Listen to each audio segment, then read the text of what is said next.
തിരുവനന്തപുരം അതിരൂപതയുടെ പ്രശസ്തമായ സ്ഥാപനങ്ങൾ സ്ഥിതി ചെയ്യുന്നത് മേനംകുളത്തും അതിനു ചുറ്റുമാണ്. ഈ സ്ഥാപനങ്ങളുടെ മധ്യേ മേനംകുളത്തിന്റെ നെറുകയിൽ തല ഉയർത്തി നിൽക്കുന്ന അനുഗ്രഹ ഭവൻ എന്ന ധ്യാന കേന്ദ്രം വളർച്ചയുടെ പടവുകൾ ചവിട്ടി ഒരു തിരുവചന ആലയമായി ഉയരുകയാണ്.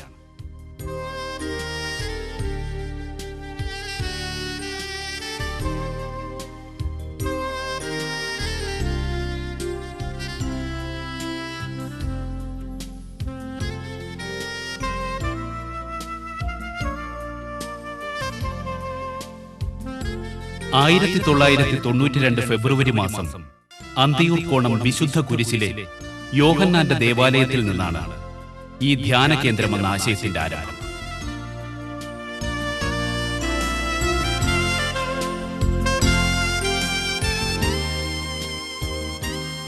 അവിടെ നിന്നും ലഭിച്ച ദൈവദാനത്തിന്റെ സമൃദ്ധിയുമായി ദൈവം ഇന്ന് ഈ ധ്യാന കേന്ദ്രം സ്ഥിതി ചെയ്യുന്ന സ്ഥലം കാണിച്ചു കൊടുക്കുകയും 1994 ഡിസംബർ മാസം കൺവെൻഷനോടുകൂടെ നിറഞ്ഞ സദസ്സിൽ ഈ കേന്ദ്രം ആരംഭിക്കുകയും ചെയ്തു.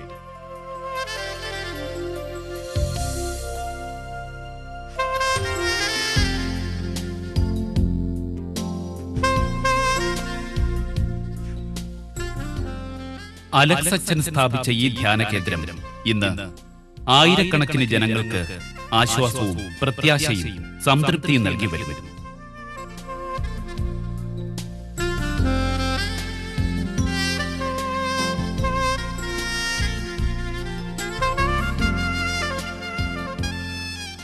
യേശുവിന്റെ മൂല്യങ്ങൾക്ക് വേണ്ടി പ്രാർത്ഥനയിലും പരിത്യാഗത്തിലും തപസ്സിലും ഒരു യാഗബലിയായി സ്വന്തം ജീവിതം പൂർണ്ണമായി അർപ്പിച്ച് ദൈവവിളി ഒരു വെല്ലുവിളിയായി ഏറ്റെടുത്ത് കേരളത്തിൽ ആദ്യമായി തപസ്സിന് ജന്മം കൊടുക്കുകയും തുടർന്ന് പീഡാനുഭവ ധ്യാനത്തിലൂടെ ആഴമായ നവീകരണം ജനങ്ങൾക്ക് കൊടുത്ത് മുന്നേറിക്കൊണ്ടിരിക്കുന്ന ജസ്റ്റിൻ അലക്സ് അച്ഛന് എല്ലാ ഭാവുകങ്ങളും നമുക്ക് നേരാം.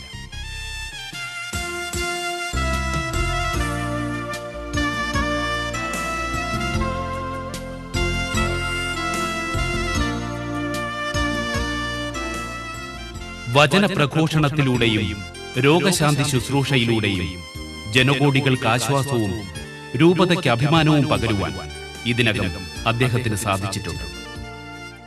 ഇന്ന് ദേശീയ അന്തർദേശീയ തലങ്ങളിൽ അദ്ദേഹത്തിന്റെ പ്രവർത്തനങ്ങൾ വ്യാപിപ്പിച്ചിരിക്കുകയാണ്.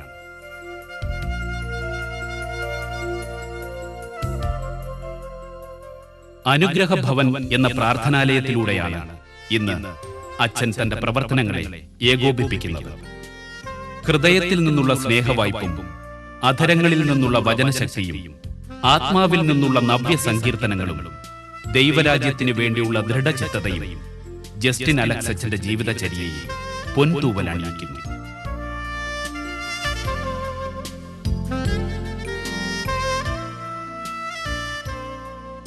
ധ്യാന കേന്ദ്രത്തിൽ വരുന്നവർക്ക് താമസത്തിനും ഭക്ഷണത്തിനുമുള്ള എല്ലാ സൗകര്യങ്ങളും ഇവിടെയുണ്ട്.